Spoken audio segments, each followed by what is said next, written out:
Dear friends, you are welcome to my channel. Today's story is The Lost Child, written by a great Indian writer, Mulk Anand. It was a festival of spring. From the wintry shades of narrow lanes and alleys emerged a gaily clad humanity, thick as a crowd of bright-colored rabbits issuing from a warren and entering the flooded sea of sparkling silver sunshine outside the city gates, sped towards the fair. Some walked, some rode on horses, others sat, being carried in bamboo and bullock carts.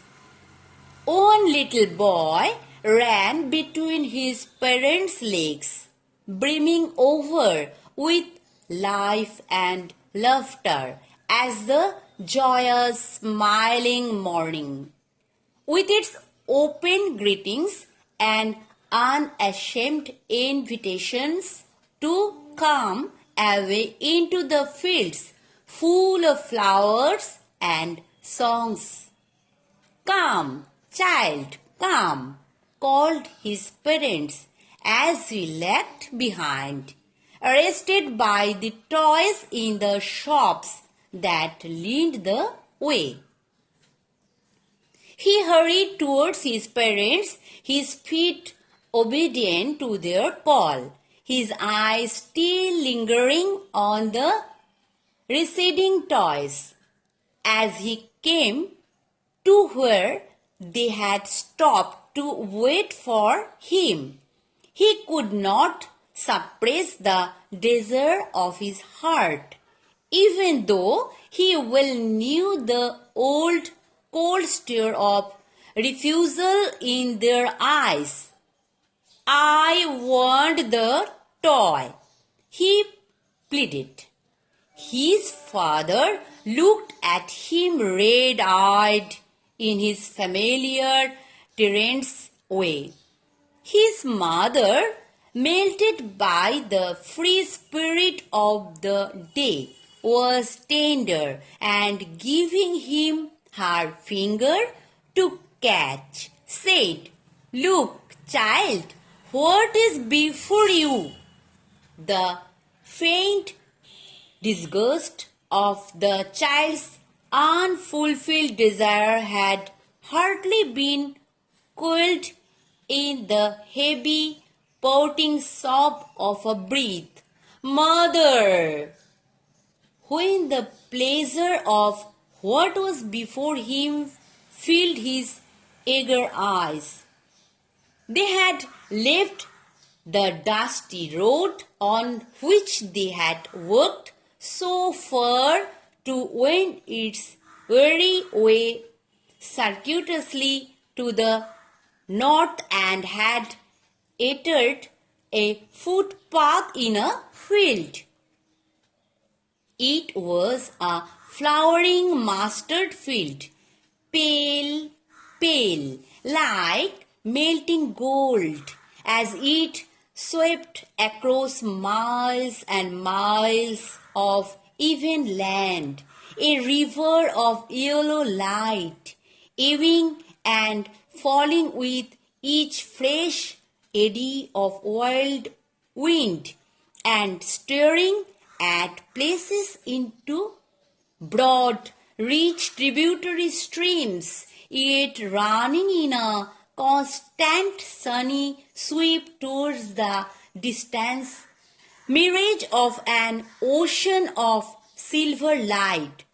Where it ended, on a side stood a dense group of low, mud-walled houses, put into relief both by the lower forms of a denser crowd of yellow-robed men and women, and by high-pitched sequence of whistling, creaking, squeaking, roaring, humming noise that rose from it across the groves to the blue-throated sky, like the weird, strange sound of Shiva's mad laughter.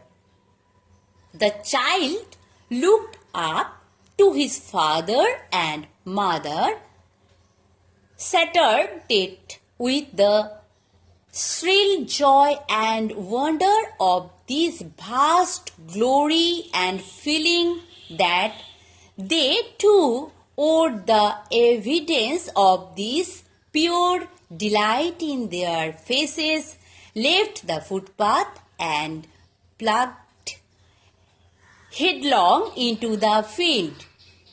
Prancing like a young colt, his small feet chiming with the fitful gusts of wind that came winnowing from the fragrance of more distant fields. A group of dragonflies were bustling about on their gauzy purple wings, intercepting the flight of a lone black bee or butterfly in search of sweet perfume from the herds of flowers. The child followed them in the air with the gaze till one of them would fold its wings and sit down, and he would try to catch it. But it would go fluttering, flapping, hovering in the air when he had almost caught it in his hands. One hood black bee, having evaded capture, sought to tempt him by whinnying round his ear and nearly settled on his lips when his mother made a cautionary call. "Come, child, come on the footpath." He went towards his parents gaily and walked abreast of them for a while, being, however, soon left behind, attracted by the little insects and worms along the footpath that were coming out teeming from their hiding places to enjoy the sunshine.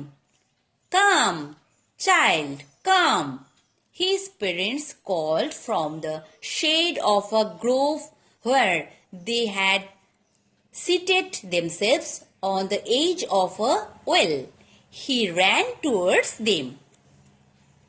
An old banyan here outstretched its powerful arms over the blossoming jack and jamun and neem and champak and shirish, and cast its shadows across beds of golden cassia and crimson gulmohar, as an old grandmother spread her skirts over her young ones. The blushing blossoms freely offered their adoration to the sun. However, in spite of their protecting chaperon, by half uncovering themselves, and the sweet perfume of their pollen mingled with the soft, cool breeze that came and went in little puffs, only to be wafted aloft by a stronger gust. A shower of young flowers fell upon the child as he entered the grove, and forgetting his parents. He began to gather the raining petals in his hands. But lo, he heard the cooing of the doves and ran towards his parents, shouting, "The dove, the dove!" The raining petals dropped from his forgotten hands. A curious look was in his parents' faces till a quail struck out a note of love and released their pent-up souls. "Come, child, come," they called to the child, who had now gone running in a wild caper round the banyan tree, and gathering him, they took the narrow, winding footpath which led to the fair from the mustard fields. As they neared the village, the child could see many other footpaths full of throngs coverings to the whirlpool of the fair, and left at once repelled and fascinated by the confusion of the world he was entering.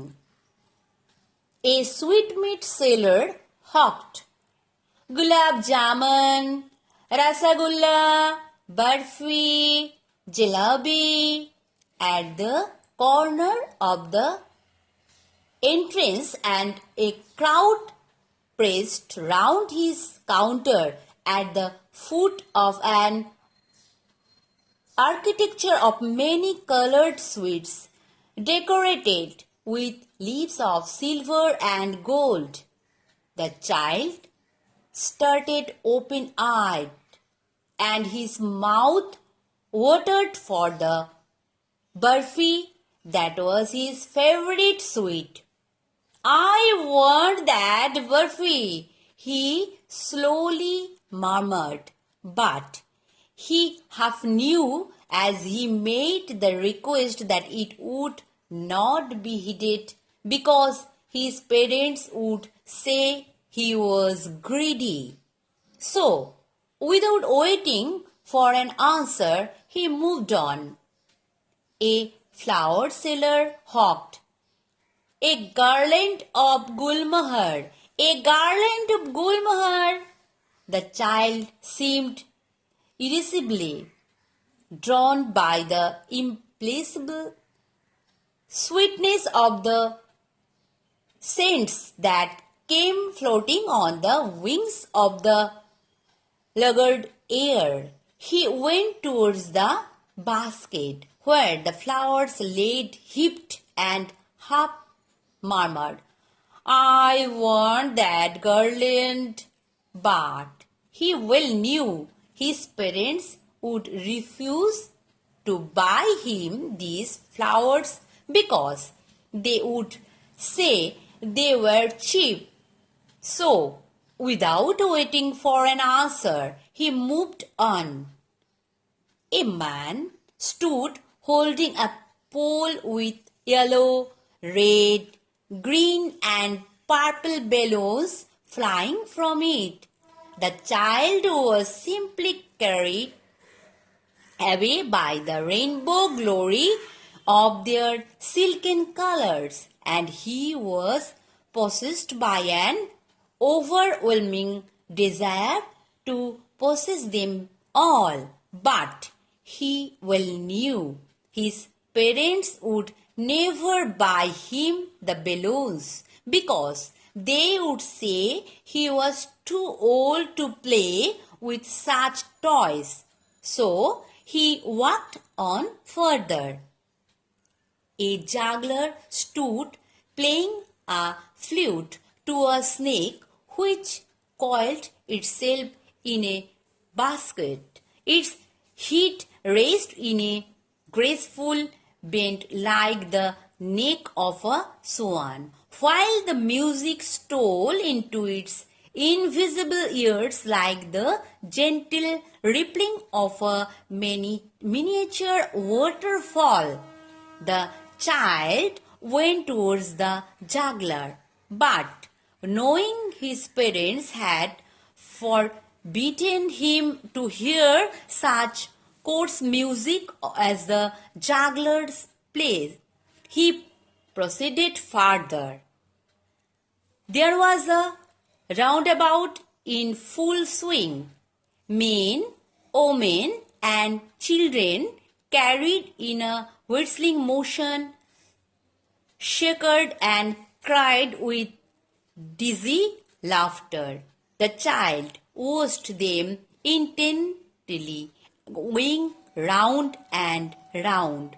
A pink blush of a smile on his face, his eyes rippling with the same movement, his lips half parted in amaze, till he felt he himself was being carried round.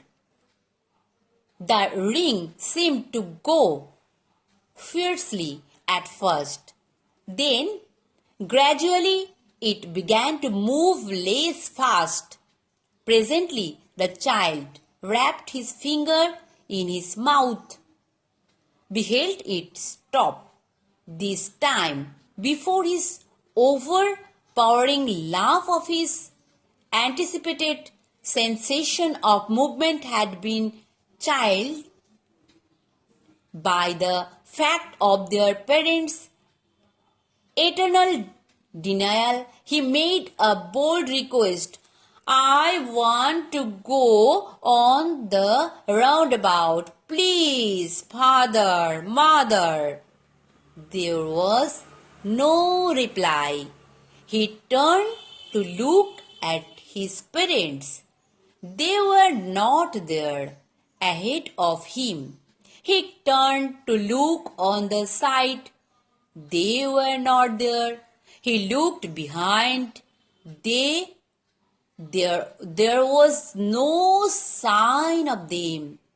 A full, deep cry arose within his dry throat, and with a sudden jerk of his body, he ran from where he stood, crying in red fear, Mother! Father! Tears rained down from his eyes, heavy and fierce. His flushed face was confusible with fear. Panic-stricken, he ran to one side first, then to the other, before and after in all directions, knowing not where to go. Mother! Father! He wailed with a moist, shrill breath now, his throat being wet with the swelling of his spittle. His yellow turban came untied, and his clothes, wet with perspiration, became muddy where the dust had mixed with the sweat of his body. His light frame seemed heavy as a mass of lead. Having run to and fro in a sheer rage of running for a while, he stood defeated, his cries suppressed into sobs. At little distance, on the green grass, he could see through his filmy eyes men and women talking. He tried to look intensively among the patches of bright yellow cloth, but there was no sign of his father and mother among these people, who seemed to laugh and talk just for the sake of laughing and talking. He ran hotly again, this time to a shrine to which people seemed to be crowding. Every little inch of space here was congested with men, but he ran through people's legs His little sob lingered. Mother, father! Near the entrance of the temple. However, the crowd became very thick. Men justly each other, heavy men with flashing, murderous eyes and hefty shoulders. The poor child struggled to carve a way between their feet, but knocked to and fro by their brutal paws. He might have been trampled underfoot had he not shrieked at the highest pitch of his voice. Father! Mother! A man in the shrinking crowd heard his groan and, stopping with very great difficulty, lifted him up in his arms. How did you get here, child? Whose baby are you? The man asked as he steered clear of the mass. The child wept more bitterly than ever now and only cried, I want my mother, I want my father. The man tried to soothe him by taking him up to the roundabout. Will you have a lift on the horses? He gently asked as he approached the ring. The child's throat tore into 1,000 shrill sobs, and he only shouted, I want my mother, I want my father. The man headed towards the place where the juggler still played on the flute to the dancing cobra. Listen to that noise music, child, he pleaded. But the child shut his ears with the fingers and shouted his double-pitched strain. I want my mother, I want my father. The man took him near the balloons, thinking the bright colors of the balloons would distract the child's attention, and questioned him, Would you like a rainbow-colored balloon? He pursuedly asked. But the child turned his eyes from the flying balloons and just sobbed, I want my mother, I want my father. The man, still important in his kindly desire to make the child happy, bore him to the gate where the flower seller stood. Look, can you smell these nice flowers, child? Would you like a garland to put round your neck? The child turned his nose away from the basket and retarded his sob. I want my mother, I want my father. Thinking to humor his disconsolate find by a gift of sweets, the man took him to the counter of the sweet shop. What sweets would you like, child? He asked. The child turned his face from the sweet shop and only sobbed, I want my father, I want my mother.